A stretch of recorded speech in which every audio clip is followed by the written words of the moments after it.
Hello, good morning, good afternoon, good evening to whenever you are watching this. Kung kumakain ka, di kumain ka lang. Good luck sa exam and everything. But for today, we'll be talking about Margaret Mahler, okay? Ayan, so I've tried na naman ulit, tinry ko na naman ulit na magkaroon ng camera. Yun, tatry lang natin siya. But anyway, for now, let's go with Margaret Mahler. Okay, si Margaret Mahler ay kabilang sa mga major object relations theorists. Pero iba yung emphasis niya kina Melanie Klein. Okay, kasi kay Klein, if not mistaken, malaking focus yung infant fantasies, right? Yung internal objects, yung anxiety, 'di ba? Kasi kay Mahler naman, ang center ay kung paano unti-unting humihiwalay psychologically yung bata sa kanyang nanay at nagkakaroon ng sariling identity. Okay? So now, before anything, let's know Mahler, no? Pag-usapan natin si Margaret Mahler. Okay? So ito siya, right? Si Margaret Schönberger Mahler ay isang Hungarian-born pediatrician, psychiatrist at psychoanalyst na naging main figure sa object relations theory.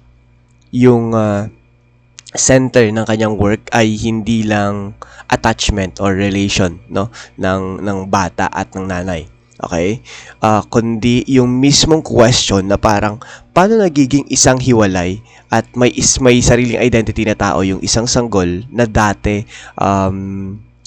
ganap na dependent, no, from the caregiver itself. Ganun. So pinanganak si Mahler nung 1897 sa Sopron, Hungary. No, physician yung tatay niya and mas close siya sa tatay niya kaysa sa nanay niya. Okay. Sa sariling recollections at biographical accounts, nilalarawan ni Mahler na distant at conflicted yung relationship niya sa mother niya. Tapos parang sobrang adored niya yung father niya and sinundan niya yung yapak nun sa medicine. Okay? So, naging resentful din siya toward her younger sister na mas kahawig and parang mas malapit sa nanay niya. Ganun. So, parang nagagalit siya kasi ba't sila close kami hindi. Yan.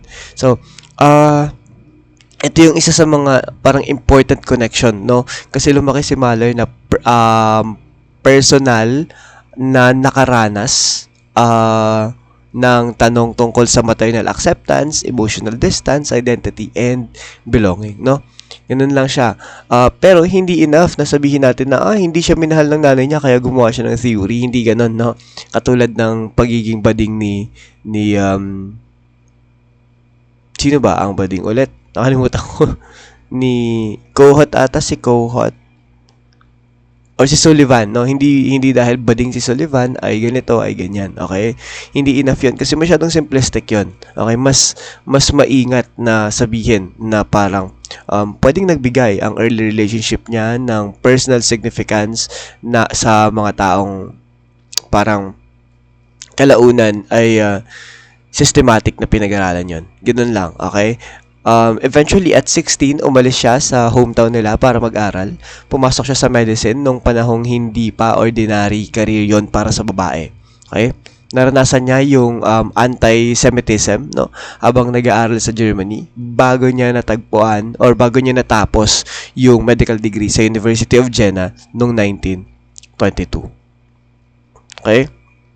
Yung buhay niya mismo ay may recurring theme ng paglayo sa family, paghahanap ng sariling professional identity, pagiging outsider bilang babae at Jewish physician, no? And then the pagpapanatili ng identity habang lumilipat ng bansa and institution. Ganon, no? So, parang personal niyang dinaanan yung question, no, na magiging core ng theory niya, yung paano ka magiging sarili mong tao nang hindi tuluyang nawawala ang connection mo sa iba. Okay? Ganun siya. Now,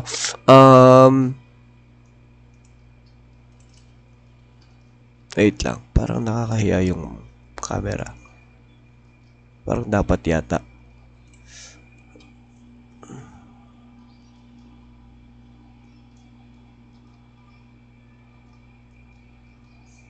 Wait lang ha. Try ko lang i-ano yung camera. Blur out yung likod.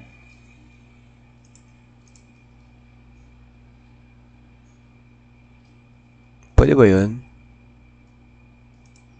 Never mind. Okay na yan. Hindi naman kita masyado. Okay. So, pediatrics, again, yung unang specialization ni Mahler, no? Pero hindi niya nagustuhan yung cold at interpersonal treatment sa ilang pediatric na institutions. Okay, nakita niyang hindi sapat na medically correct ang treatment. Kailangan din yung emotional engagement, yung play, yung consistency, and even yung relationship ng bata sa caregiver. Okay? Ganun. Ito yung nagtulak sa kanya from pediatrics papuntang psychiatry and psychoanalysis. Yun. Na-expose siya sa Hungarian Psychoanalytic Circle. At sa ideas na naman, hulaan nyo kung sino. Siya ulit, si Sandor Ferenczi. Okay? Mas interesado sa actual early relationships kesa sa purely abstract drives si Sandor. Okay, so later naging affiliated siya sa Vienna Psychoanalytic Society and nag-training bilang analyst. Ayan. Now, yung una niyang training analyst ay si Helen Duch, no? Isang powerful figure sa psychoanalytic community. Hindi naging maganda yung kanilang relationship. Nagkaroon ng difficulties sa analysis at certification ni Mahler and for her late memoir, sobrang harsh ng description niya kay Helen. Okay? Ayan. Condescending, malicious, and parang empress ng psychoanalytic establishment. Ganun. No? Psychologically, parang interesting yon. At least for me, no? Parang for me, interesting yon, di ba? Kasi, yung babaeng may conflicted relationship sa kanyang mother ay biglang nagkaroon din ng painful relationship sa isang powerful na female authority figure, di ba? Hindi ibig sabihin na replacement ng mother niya si Duch, no? Pero madaling makita kung bakit pwedeng maging emotionally loaded para kay Mahler yung rejection mula from Duch. Ganun, no? Then, after nun, naging importanteng mentor and analyst niya si August Acorn. Okay? Kilala sa kanyang work with troubled youth, no? Siya rin yung tumulong kay Mahler sa kanyang psychoanalytic career. Okay, Mahler's published memoir identify Acorn not only as her mentor and analyst but also as her lover. Okay, sa modern ethical standards, problematic 'yon kasi nagsasama na naman yung therapeutic relationship, professional influence, institutional power, and romantic involvement. Okay, may interpretation din na ginamit si Acorn. Ginamit ni Acorn si Mahler, no, bilang part ng conflicts niya sa Vienna Psychoanalytic Establishment. Okay? Kaya hindi purely romantic or intellectual yung relationship nila. May kasama ditong politics and power dynamics. Okay? Pero, kinasal siya kay Paul Mahler. Hindi ko na nilagay yung name niya. Hindi ko na rin sinama yung picture niya kasi di ako makahanap ng maayos na picture. But yeah, kinasal siya kay Paul Mahler, no? Wala akong picture niya talaga. Pero noong 1938, matapos yung Nazi annexation of Austria, tumakas si Mahler at yung husband niyang si Paul papuntang England, and pagkatapos ay pumunta rin silang United States. Yan. So sa New York niya binuo yung medical and psychoanalytic career niya, no? Namatay yung father niya bago masakop ang Hungary. Nakaligtas yung younger sister niya, pero yung mother niya pinatay sa Auschwitz.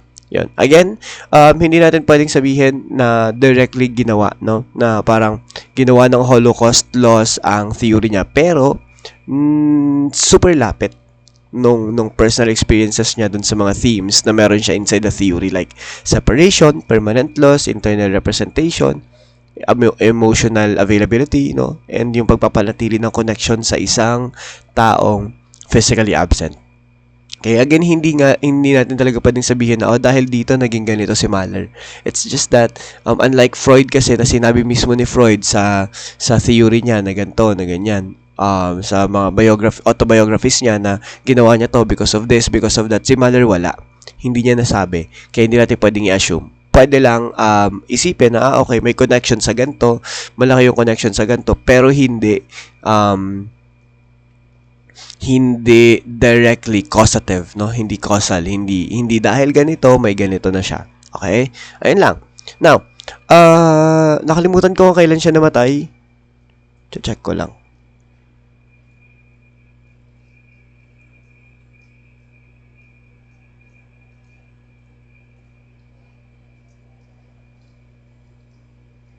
Wait lang ha.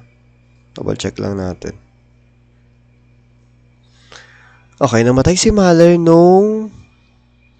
Hindi yan.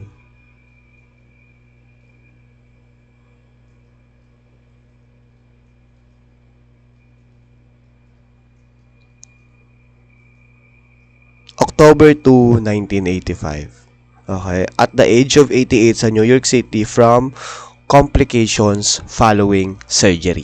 Ayan. So, now, theory niya na tayo. Pasok tayo sa theory niya. Okay, so, una, we have the separation, individuation, and its theory. Okay, so separation individuation is the developmental process through which the infant gradually becomes psychologically separate from the mother and develops a stable sense of individual identity. Okay, dalawang related pero magkaibang process yon. When we say individuation or when we say separation, no, ito yung pagkilala ng bata na siya at yung nanay niya ay dalawang magkaibang tao. Tapos yung individuation ay yung pagbuo naman ng sariling identity, abilities, personality, and sense of self. Okay? Hindi ibig sabihin ng separation ay iiwan na ng bata yung nanay niya. Okay? Psychological separation yun. No? Natututuhan niyang parang, mahalaga si mama sa akin, pero hindi ako si mama. May sarili akong buhay, may sarili akong katawan, damdamin, pagkatao, tapos siya meron din siyang sarili. Okay? Ganun na siya. Kasi para kay Mahler, hindi agad pinapanganak ang bata na may malinaw na awareness na hiwalay siya sa ibang tao. Okay? Nabubuo ito gradually sa pamamagitan ng relationship, no, niya sa primary caregiver niya. Ganun. Now, una sa lahat ay ang psychological birth. Okay? Na kailangan nating malaman. Kasi para kay Mahler, may dalawang kind ng birth. Una is the biological birth and the psychological birth. Okay? Yung biological birth, yun mismo yung physical na paglabas ng sanggol sa katawan ng nanay niya. Yung physical mismo kayo, nung pinanganak kayo, yun mismo yun. Yung biological birth natin ay kung kailan tayo pinanganak mismo. Okay? Pero yung psychological birth is the gradual realization na yung bata at caregiver ay dalawang separate individuals. Okay? Physically separate na yung baby sa kapanganakan niya, di ba? Sa birth mismo, alam na nating hiwalay siya. Pero psychologically, kailangan niyang ma-develop yung understanding na, ako ay ako, ikaw ay ikaw, si mama ay si mama. Pwedeng lumayo sa'yo nang hindi nawawala yung relationship. Ganon. Okay? Yung process na to ay ang tinatawag nating separation, individuation. Okay? Now, yung separation again is the development of psychological boundaries between the child and the caregiver. Okay? Ito yung realization na hindi ako part ng katawan ng nanay ko. May sarili akong experience. Okay? Individuation naman is the development of the child's own identity, abilities, personality, and sense of self. Ito naman, yung realization na hindi lang ako hiwalay. May sarili akong gusto, may sarili akong capacity, may sarili akong emotion, ganun siya, and even pagkatao nga. Okay?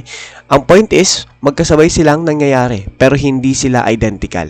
Yon, pwedeng physically lumayo yung bata, pero psychologically dependent pa din siya sa nanay niya.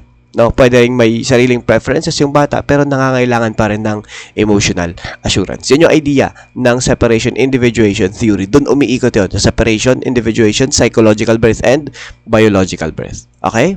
Ayun. So, wait lang.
Okay, ayun.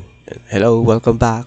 Inayos ko lang yung yung presentation kasi ang pangit ng transitions ng elements ng animation ganyan. Ayun. Okay. Ito yung presentation na gamit ko for board exam. Ayan.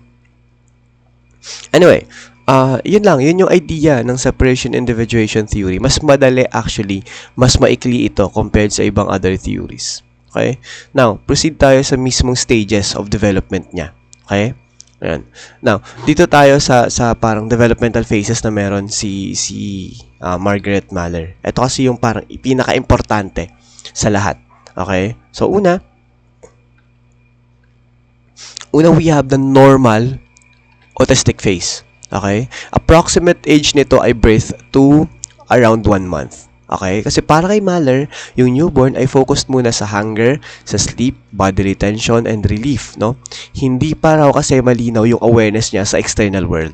Ang important dito na tandaan is that yung salitang autistic dito ay hindi tumutukoy, hindi tungkol sa autism spectrum disorder. Okay? And mas important to, na idea kasi ito yung pinaka-outdated na part ng theory ni Mahler. Okay? Contemporary research shows that newborns are already responsive to faces, to voices, to smell, touch, and social stimulation. So, kahit si Mahler ay nagkaroon ng reservations tungkol sa original formulation ng face na to. Okay? Very much in modern research, hindi na natin siya ginagamit yung stage 1. But still, it is important to know na kasama to originally sa theory niya. Since sa theory niya naman yung pinag-uusapan natin. Right? Okay. Second one is the normal symbiotic phase. Okay? Approximate age nito ay around 1 to 5 months. Okay? Dito naman mas aware na yung infant sa caregiver, no? Pero hindi pa malinaw sa subjective experience niya na sila ay separate figure. Okay? Parang, kami ni mama iisa lang. Ganon. Dito banda. Okay? Hindi ito literal na iniisip ng baby, no? Na isa lang kami ng nanay ko. Pero wala pa siyang language, para i-identify na magkaiba sila. And hindi niya rin yun kayang sabihin, right? Kasi wala pang language yung mga panahon na yun para sabihin ng bata na, isa lang kami ni mama, same lang kami ng person, ako at yung nanay ko ay isa. Okay? Description lang to ng presumed psychological experiences niya ng baby. Okay, so kapag consistent ang caregiving, yung caregiver yung nagre-regulate ng hunger, discomfort, fear, stimulation, and emotional tension. Ito yung nagbibigay ng foundation ng security. Okay, bago makapag-explore yung bata, kailangan muna niyang maramdaman na safe siya, no? Na may safe relational base siyang babalikan. Yun yung idea. Okay, yung criticism dito ay baka siguro in-overstate ni Mahler, no? Yung total fusion. Basta dito banda may evidence kasi na kahit very young infants ay may ilang capacities ng mag-distinguish between self-generated and external experiences. Now, yung point dito is that same with stage 1, hindi na kasi masyadong kinukuha yung idea ng stage 2. Okay, same silang outdated, same silang in normal research, in contemporary research, in modern research, ay hindi na sila ginagamit. Okay, kasi may mga bagong research na pinapatunayan na, okay, on this time period, ganito, may ganyan. Okay, ayun. Pero, ang pinaka-importante kasi dito is the separation individuation proper. Okay? Ito mismo. Kasi dito nagsisimula yung pinaka-importanteng part ng theory ni Mahler, the separation individuation stage. This is usually placed around 5 months to 24 months with object constancy extending beyond that. Okay? Often around mga 24 to 36 months. Ganyan. Pag-uusapan natin yung object constancy mamaya. Basta ito yung phase where unti-unting nagiging malinaw sa bata na parang I am separate from my caregiver. Okay, pero again, hindi ito isang smooth straight line, no? Hindi ito parang level 1, level 2, level 3 tapos na, 'di ba? May excitement, may fear, may balik, may atras, may cling, may push, may tantrums, 'di ba? Ganoon, very toddler, very dramatic, no? Very human. Okay? And kaya importante itong separation individuation stage because this specific stage, meron din siyang subphases. Meron din siyang substages. Okay? Yun yung mga importanteng bagay. Tikot ko, no? Hindi kasi ako portable. Kaso nilalamig kasi ako. Okay, yun. This is the most important ones. Okay? Now, for stage 3, una is the differentiation hatching. Okay? Ayan. Approximately, this is 5 to 10 months. Okay? Differentiation ay subphase in which the infant begins to distinguish the self from the caregiver and becomes increasingly interested in the external world. Okay, parang unti-unting lumalabas yung bata from the symbiotic shell. Ganon. Kaya tinawag din itong hatching. Yun. May kita ito kapag yung bata or yung infant ay pinag-aaralan yung mukha ng caregiver, humahawak siya sa buhok, ganyan, sa ilong, sa bibig niya, minsan parang tumitingin from the mother papunta sa ibang tao and nagiging curious sa environment itself. Okay? Dito rin, pwedeng lumitaw ang stranger anxiety, no? Kasi natututuhan na niyang makilala kung sino yung familiar, mas napapansin na rin niya kung sino ang unfamiliar. Okay? Ganun lang. So, yung main na development question dito ay sino ako and sino yung hindi ako. Ganun lang. Okay? Very much dinidistinguish niya pa lang. Kasi kalalabas niya lang ng shell. Isipin niyo yung parang yung butterfly na kalalabas lang ng shell. No? Katatapos lang maging pupa. Ayun. So, then after nun, syempre paglabas niya, ang mangyayari is the practicing. Okay? Around 10 to 16 months naman to. Yun. Practicing is the subphase in which increased motor abilities allow the child to explore the environment and experience autonomy, competence, and excitement. Dahil marunong ng gumapang, marunong ng tumayo, marunong ng maglakad, kaya ng physically tumayo ng bata. Okay, physically lumayo ng bata. Ito yung toddler na parang, kaya ko na, no? Ang laki pa ng mundo, ganyan. Ang laki pa ng mundo, kailangan ko na siyang i-explore. Kayang-kaya ko na to. Ako, ang laki pala ng pwede kong puntahan. Ganun siya, no? Tinawag ni Mahler yung excitement dito na parang love affair with the world. No? Masaya kasi yung bata sa discovery ng sarili niyang abilities. Okay? Pero kahit adventurous siya, bumabalik pa rin sa caregiver para sa emotional refueling. Okay? Ayun. So, emotional refueling is the child's temporary return to the caregiver for reassurance before continuing exploration. Yun. Yung pattern nun is that mag-explore siya, bumabalik sa mama, tas yayakap or reassurance, tapos mag-explore ulit. Yung important dito is that healthy independence does not come from having no one to depend on. It comes from knowing that someone dependable is available. Okay? Yan yung mga time, yung mga panahon na parang kapag yung baby pumunta sa mga strange na situation, ang nangyayari is that, di ba? Kunwari, tatakbo siya, punta kay mama niya, ay kay tatay niya. Pag habang nasa gitna, lilingon muna siya. No, lilingon siya, titignan niya yung nanay niya. Kung nandun pa, edi okay, tutuloy. Pag wala, babalik, iiyak. Ganun siya, okay? Basta ang point nito, knowing that someone dependable is available. Okay? Ayun lang. Excuse me, sinisipon ako tapos inuubo. Siguro kasi kakabiyahe ko to ng QC tapos umuulan pa, ganyan. Diba? Ayun, get well to me. Anyway, excuse me. Anyway, next one, the stage 3C.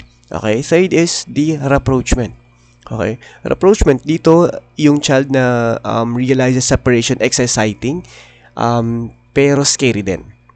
Okay, naniniwala. Dito na parang na-realize na nung bata na, masaya pala, exciting pala, pero nakakatakot. No, and honestly, ito yung pinaka-relatable kahit sa adults. Okay, kasi rapprochement means the child, no, after enjoying independence, begins to realize na, wait, separate pala talaga ako as an individual. Hindi pala automatic na gets ng caregiver yung needs ko. Hindi pala ako all-powerful, no? Nangyayari to by 14 to 24 months. Ang sabi, parang toddlers at this stage can be contradictory. One moment, they push the caregiver away and insist on doing things by themselves. And then the next moment, they cling and demand attention. Okay? Tinawag to ni Mahler as ambi tendency. Okay? Tinawag niyang ambi tendency. Isa siyang parang natural result of realizing separateness, which is both exciting and frightening. Ayun. So ito yung toddler na sasabihin na ako na, no? Tapos kapag hindi kinaya, iiyak, 'di ba? Or ayaw magpahawak pero kapag lumayo ka, iiyak naman. That's the beginning. That's an approachment, okay? Nare-realize na nila na kaya nila pero kailangan pa nila ng someone na magbabantay sa kanila. Ganun. Hindi siya simpleng kaartehan, okay? Hindi rin siya disorganized, no? Pero may developmental conflict siya. Kasi dito, normal 'yon. Hindi pa siya attachment style, no? The child wants autonomy but also needs reassurance. Okay? Sa adults, parang, I need space, no? Tapos kapag binigyan ng space, so hindi mo na ako mahal. Kaya ganun-ganun, di ba? Iwanin mo muna ako, gusto ko mapag-isa, tapos pag iniwan mo, magagalit. Okay? Okay. Ayun. So, pero, mother helps us understand the pattern na parang humans struggle to balance closeness and independence. Sa toddlerhood, raw and loud. Okay? Sa adulthood, may chat, may scene, may tampo, may avoidant behavior, and even long paragraph, no? Ayun. So, rapprochement is the emotional drama of becoming separate. However, kapag may rapprochement pa rin pagdating ng sa adulthood, baka attachment issues na yon. Oh, excuse me. Oh my God. Excuse me. Sorry. So, yun. Yun. Baka maging attachment issue siya kapag in adulthood ay ganun pa din. Wait nga. I'll be back.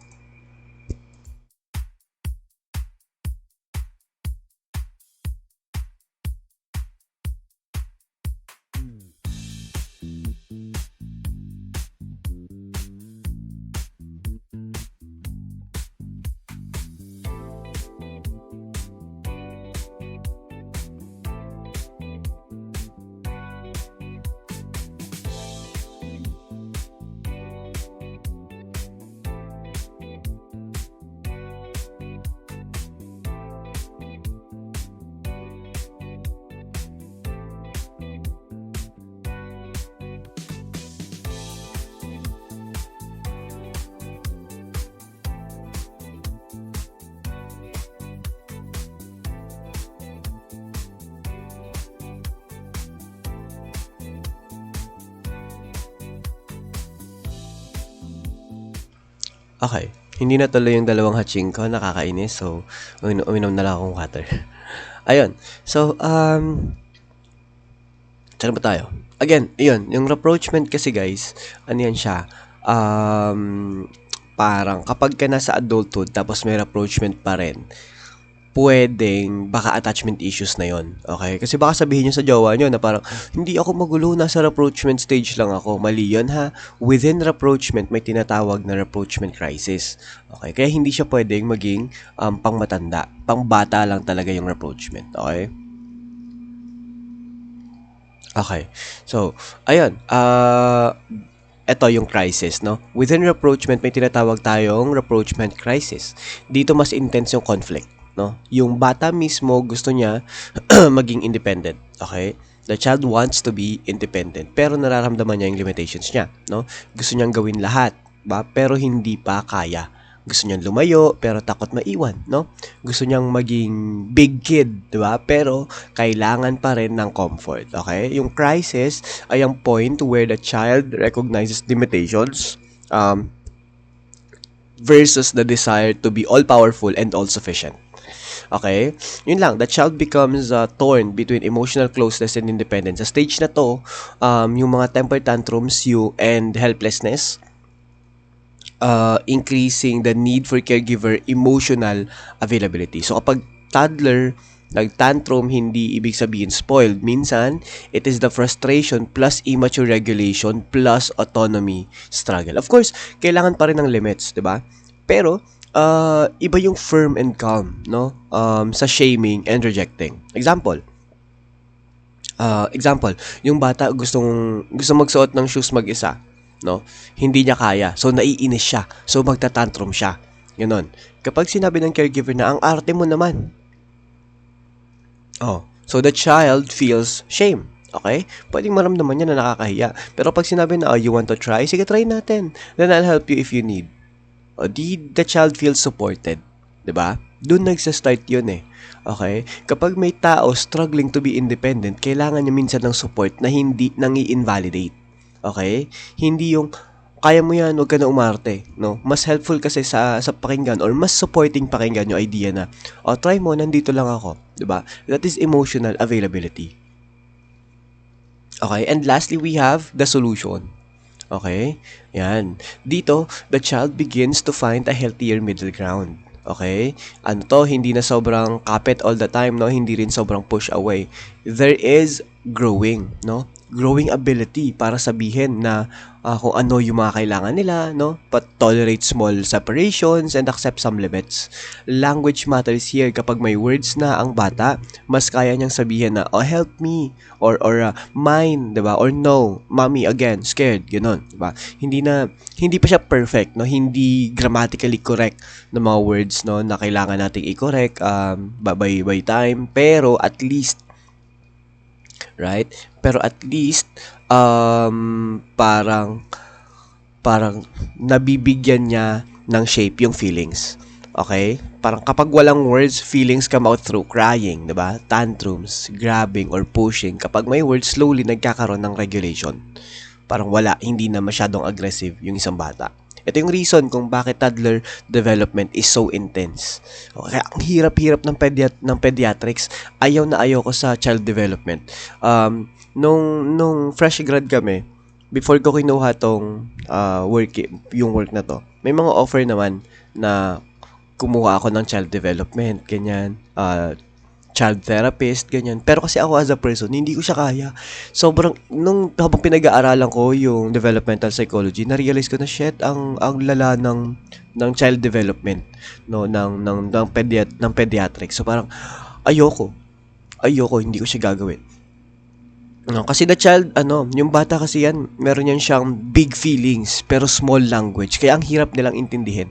Okay? Meron silang big independence drive, pero limited yung skills. Big desire for control, but still dependent. Kaya minsan para silang mga maliliit na CEO, mga tiny CEO na walang budget. Walang budget, walang staff, pero ang daming demand. Okay? Ganun, ang daming gustong gawin. And naranasan ko siya sa kapatid ko sa bunso. Ayoko talaga, hindi ko kaya pa, hindi ako pambata. Ayun, so again, healthy resolution means the child learns na parang I can move away and come back.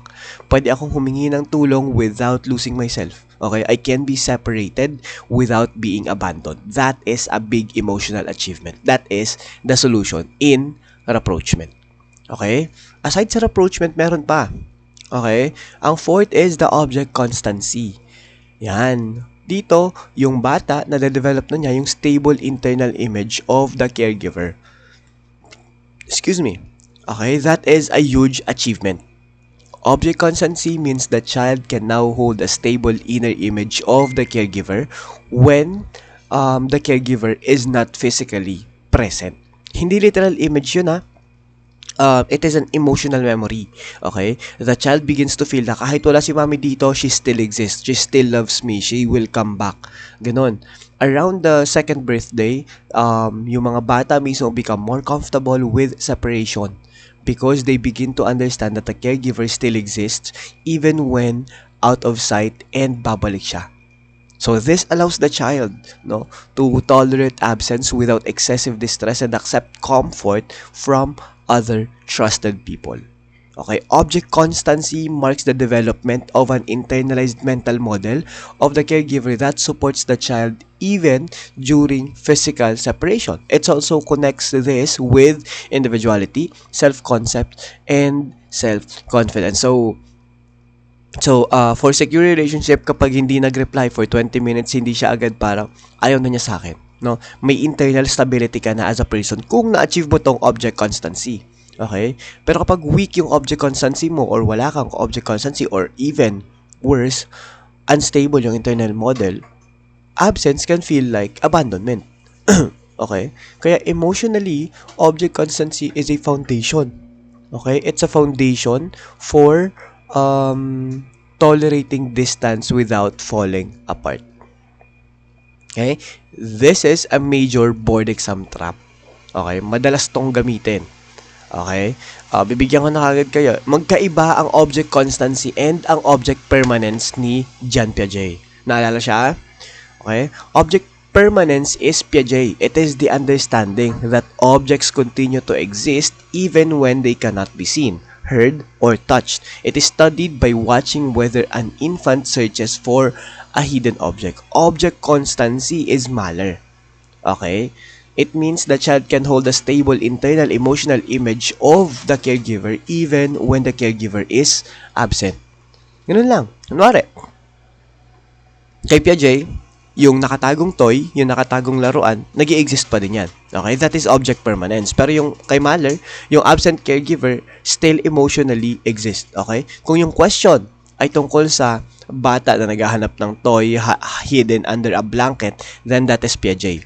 Okay, that is object permanence. Pero kung yung question is, a child can tolerate mother's absence because she has an internal stable image of the mother, then that is the object constancy. Okay? So, after these stages, dito nagiging relevant si Mahler sa broader developmental psychology. Kasi toddlers develop self-recognition and self-understanding, including the use of first-person pronouns tulad ng me, mine, I, diba? Yun, usually around 20 to 24 months. Tapos, between mga 19 and 30 months, a rapid language development helps the children think and talk about the self. Okay? So, children begin to acknowledge that this belongs to them and what belongs to other. Ganon. Kaya kapag yung toddler laging mine, no, hindi lang siya madamot. Developmentally, that can be an expression of emerging selfhood. Okay? This is mine, diba? Means I have a self that can own, want, choose, and refuse. Siyempre, kailangan pa rin turuan yung sharing. Pero, we also recognize the developmental meaning. This is normal. Okay? Normal siya. Pero kapag laging mine, laging ganito, laging ganyan, madamot na yun. Okay? Kadamutan na yun. Kailangan nyo nang i-straight yung bata. Okay? That fits Mahler very well. Kasi during separation individuation, the child is not only moving physically away from the caregiver, the child is also forming a psychological me. Okay? Kaya yung toddlerhood, puno ng ako, ayaw ko, akin yan, hindi. Nakakapagod sa caregiver, yes, no? Pero psychologically, the child is practicing being a person. Okay? Ayun. May pinagkaiba to, itong stage na to sa autonomy versus shame and doubt ni Erik Erikson, which occurs around 18 to 3 years, no? 18 months to 3 years. Ang stage na to, yung autonomy versus shame and doubt ay marked by a shift from external control to self-control. So after gaining trust and self-awareness, 'di ba, the toddlers begin substituting their own judgment for the caregivers. Ang Mahler, no? Ang Mahler compatible is the toddler is separating and individuating. Kaya lumalabas yung autonomy.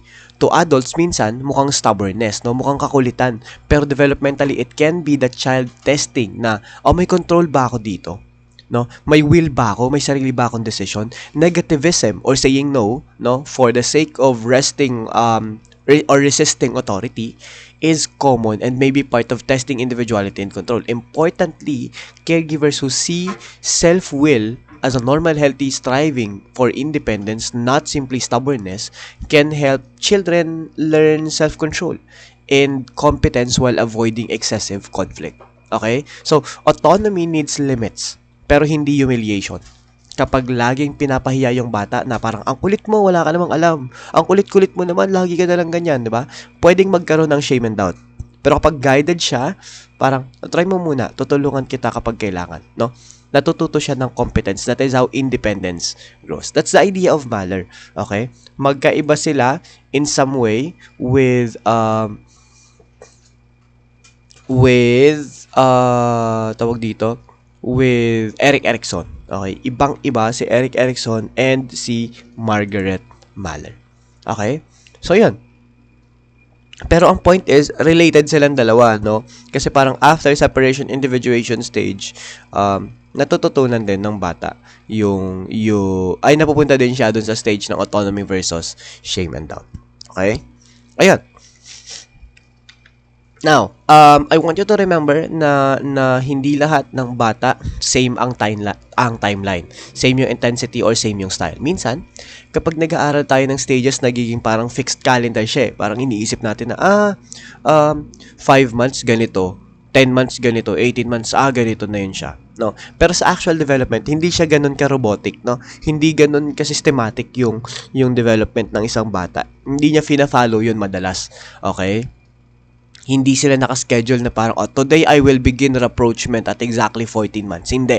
Okay? Merong general pattern, yes, pero may individual differences. Sa theory ni Mahler, merong broad developmental path. Okay? Differentiation, practicing, rapprochement, object constancy. Pero hindi lahat ng bata pareho yung bilis, pareho yung intensity, pareho yung reaction. May bata na mabilis mag-explore, may bata na mabagal. Okay? May bata na parang clingy muna. Okay? May bata na very cautious, may bata na parang may sariling agenda sa playground, tatakbo dito, walang lingon-lingon, 'di ba? Ganun. May mga bata din naman na kailangan muna ng parang mag-observe for 5 minutes, parang naglo-loading screen pa, 'di ba? Naghihintay ng mga panahon na 'yon. Okay? Ayun lang. So, we have to understand na merong individual differences ang bata in separation, individuation. Dito papasok yung temperament. Kasi children differ in temperament. Merong easy children, merong difficult children, may slow to warm up na children, 'di ba? Goodness of fit between the child's temperament and the environment helps adjustment. Okay? Cross-cultural differences in temperament may also reflect child rearing practices. So kapag kayong bata ay slow to warm up, no, hindi automatic na problematic attachment and failed separation individuation.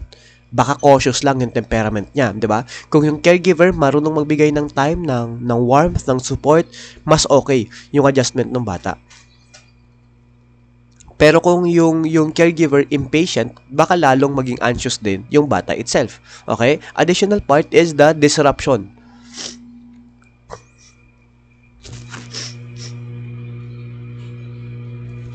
Excuse me. Ayan. Additional part is the disruption. Okay? Kapag sinabi nating disruption, hindi ibig sabihin isang maliit na mistake ng caregiver, no? Hindi dahil nagkamali yung caregiver ng isang beses ay distracted na, no, or disrupted na, destroyed na yung future ng bata. Hindi ganoon. Development is not that fragile. Okay? Or fragile. And hindi deterministic si Mahler in a simplistic way. Pero yung point niya, kung paulit-ulit na may problema sa early process of becoming separate, like lack of attachment, neglects, abuse, inconsistent caregiving, or difficulty supporting autonomy, pwedeng maapektuhan yung development ng sarili niya. Okay? Kapag may failure or disturbance in individuation, possible later manifestations include difficulty with intimacy. Okay? Dependence of others, fear of abandonment, problems with boundaries, conflicts with autonomy, and even questioning whether one is living authentically or just fulfilling others' expectations. May mga tao na kapag may emotional distance, feeling niya abandoned agad. 'Di ba? Delayed reply pa lang, parang feeling niya nakipag-break na agad yung jowa niya. Hindi ganon. Okay? Pero may mga tao din kasi na hindi natin sila ini-invalidate, pero kasi may mga tao din na kapag may lumalapit emotionally, umaatras agad kasi feeling niya mawawala yung sarili niya. So, parehong may issue in balance, I need you versus I need to be me. Okay? Ganun siya. Now, good things about Mahler's theory, hindi lang siya baby theory. Okay? Ang parang main stages niya ay infancy and toddlerhood, pero ang theme niya ay continuous across life. Okay? Separation individuation is never completely finished and continues throughout the life cycle. It continues beyond childhood. Okay? Ganun lang siya. Principal achievements happen around mga 4th or 5th month to the 30th or 36th month, pero the process stays active in later phases of life. Also, dependence can become another important phase where autonomy and closeness struggles return. So, sa adolescence, parang, makakaya ko na, no? Huwag niyo akong pakialaman, parang ganon. Pero kapag may problema, parang, ma, tulungan mo ako, pa-help naman ako, ganto ganyan. Normal yon, hindi yun hypocrisy. Okay? Developmental tension yon. Gusto ng bata yung autonomy, pero kailangan pa rin kasi ng belonging. Sa adult relationship, pareho din. Okay? Gusto natin ng closeness, pero ayaw natin masuffocate. Ayaw natin masakal. Gusto natin ng independence, pero ayaw natin maiwan. Okay? Kaya yung may mga relationship fights na parang mukhang tungkol sa maliit na bagay, di ba? Tungkol sa reply, sa update, sa scene, sa tone ng chat, di ba? Pero underneath yung issue doon is can I choose to can I be close to you without losing myself? Okay? Can I separate from you without being abandoned? Okay? Ganon. If you have watched yung movie na The Loved One, okay? Ellie is having a crisis kasi parang Ellie and Eric na palagi. Walang individuation. So, Eric feel abandoned. Okay? Ganun siya. Feeling ni Ellie nung sa movie nila ay lagi na kaming buy one take one. Ayaw niya noon kasi gusto niya as a person, meron siya sariling identity. So, nag-i-explore pa siya, nag-aanap pa siya. That is one of the examples na separation individuation goes beyond childhood. Kasi matatanda na sila noon eh. Ayun. Okay? Now, let's talk about the criticisms and contributions. Una, mother-centered ang original language ni Mahler. Okay? Mother-centered. Pero sa modern application, mas appropriate ang primary caregiver. Okay? Although mother-centered siya noong umpisa, pero kasi ngayon, hindi naman na nanay yung nag-aalaga sa anak. Hindi na lang sila. Minsan kasama yung mga tatay, mga tiyahin, mga lolo, lola, diba? So, hindi na ideal na sabihin na mother-centered. Or na mother lang yung nag-aalaga. Okay? Yun lang. So, hindi kailangan biological mother. Again, yung nagbibigay ng secure relationship. Today, mas ginagamit yung term na primary caregiver because father, grandparent, guardian, or another consistent caregiver can also provide that role. Minsan nga, yaya lang di ba? Yung lumalaking magulang. Pag mayaman, ayan. Second is, mali. Okay, second is, hindi healthy development ang total independence. Okay? Para kay Mahler, maturity means being psychologically separate while remaining emotionally connected. Then, hindi automatically disorder ang clinginess, ang stranger anxiety, or even rapprochement behavior. Normal development patterns ang mga yon. Depende sa intensity, sa duration, and sa context. Okay? Additionally, hindi na strongly accepted yung exact normal autistic phase and symbiotic phase. Ayun. And question din yung idea ng complete na fusion nung dalawa na yon. Mas socially capable ang infants kaya or kesa sa inaakala natin ng early psychoanalytic theorists. Okay? At pwedeng culturally biased yung assumption. Okay? Na individuation must look highly independent. Kasi sa collectivist culture, sa atin, sa Asia at least, or even in the Philippines, no? Pasimplihin pa natin, pwedeng magkaroon ng stable individuality habang nananatiling strongly connected sa family. And small observed sample or limited yung generalizability ng theory. Okay, kasi yung work ni Margaret Mahler ay influential but we should not treat every part as universal law. Okay, and kahit may criticisms, syempre, as we all know, palagi namang may contribution yan, kaya natin pinag-aaralan. Okay? So, una, binibigyan tayo ng language para maintindihan yung psychological birth. Okay? Hindi lang yung physical growth yung nangyayari sa early childhood. Merong internal processes, diba? The child becomes a separate self. Second, she gave a developmental map. Okay, normal yung autistic phase, yung symbiotic phase, then separation, individuation with differentiation, practicing, rapprochement, and object constancy.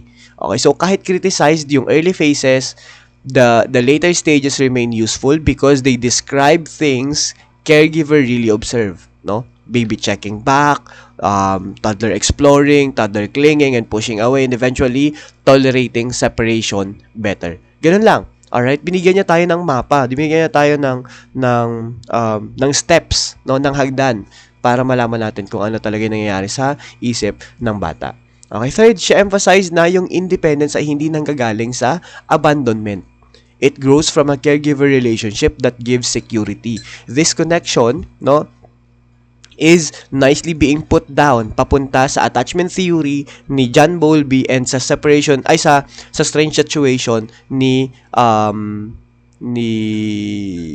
Mary Ainsworth. Okay? Ayun.